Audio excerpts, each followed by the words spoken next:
Bismillahirrahmanirrahim. Bismillahirrahmanirrahim. Assalamualaikum warahmatullahi wabarakatuh. Sahabat muslim, mengerjakan amal kebajikan sudah semestinya dilakukan oleh seorang muslim. Di antara banyak amalan yang bisa dikerjakan, ada 3 di antaranya yang dicintai Allah Subhanahu wa ta'ala. 3 amalan yang dicintai Allah Subhanahu wa ta'ala ini disebutkan dalam hadis yang diriwayatkan Ibnu Mas'ud radhiyallahu anhu. Ia berkata, "Aku bertanya kepada Rasulullah sallallahu alaihi wasallam, apakah amalan yang paling dicintai Allah?" Kemudian Rasulullah bersabda, "Salat tepat pada waktunya." Aku bertanya, lalu apalagi? Rasulullah menjawab, berbakti kepada orang tua, jihad di jalan Allah. Hadis riwayat Bukhari dan Muslim. Mengacu pada hadis tersebut, 3 amalan yang dicintai Allah Subhanahu wa ta'ala adalah sholat tepat waktu, berbakti kepada orang tua, dan jihad di jalan Allah. Perintah sholat dikatakan langsung dalam Al-Quran. Sholat diwajibkan atas setiap muslim, sebagaimana Allah Subhanahu wa ta'ala berfirman dalam surah An-Nisa ayat 103, yang artinya, sesungguhnya sholat itu merupakan kewajiban yang waktunya telah ditentukan atas orang-orang mukmin. Sholat yang diwajibkan atas setiap mukmin ini adalah sholat 5 waktu, yaitu sholat zuhur, sholat asar, sholat maghrib, sholat isya, dan sholat subuh. Amalan yang kedua, berbakti kepada orang tua. Amalan kedua yang dicintai oleh Allah Subhanahu wa ta'ala adalah berbakti kepada orang tua.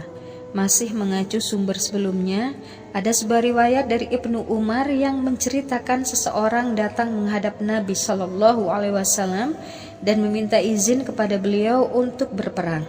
Kemudian Nabi berkata, "Apakah kedua orang tuamu masih hidup?" Ia menjawab, "Ya." Kemudian Nabi berkata lagi, "Berjihadlah kamu kepada mereka," atau berbakti. Hadis riwayat Bukhari, Abu Daud, dan At-Tirmizi. Cara berbakti kepada orang tua bisa dilakukan dengan berbagai hal.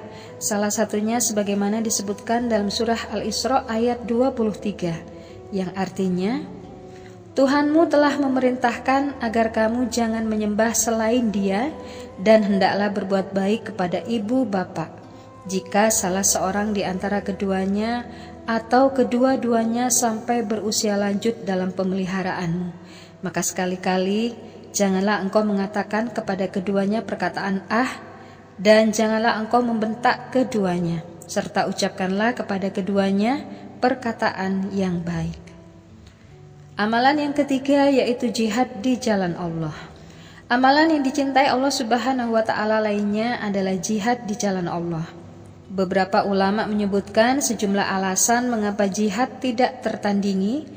Menurutnya jihad itu menjaga agama dan dunia Islam, menjaga umat dari musuh-musuh yang mengintai, menjaga agama dan akidah, menjaga tanah dan kesuciannya, menjaga kemerdekaan dan kepemimpinannya. Jihad bisa dilakukan dengan jiwa dan juga harta. Dan ingatlah bahwa amalan sedikit yang rutin dilakukan akan melanggengkan amalan ketaatan, zikir, pendekatan diri kepada Allah Subhanahu wa ta'ala. Niat dan keikhlasan dalam beramal juga akan membuat amalan tersebut diterima oleh Sang Khalik. Amalan sedikit yang rutin dilakukan akan memberikan ganjaran yang besar dan berlipat dibandingkan dengan amalan yang sedikit namun sesekali saja dilakukan. Jelas Imam An-Nawawi dalam sebuah bukunya. Demikianlah beberapa amalan yang paling dicintai oleh Allah Subhanahu wa ta'ala. Semoga bermanfaat. Barakallahu fikum. Assalamualaikum warahmatullahi wabarakatuh.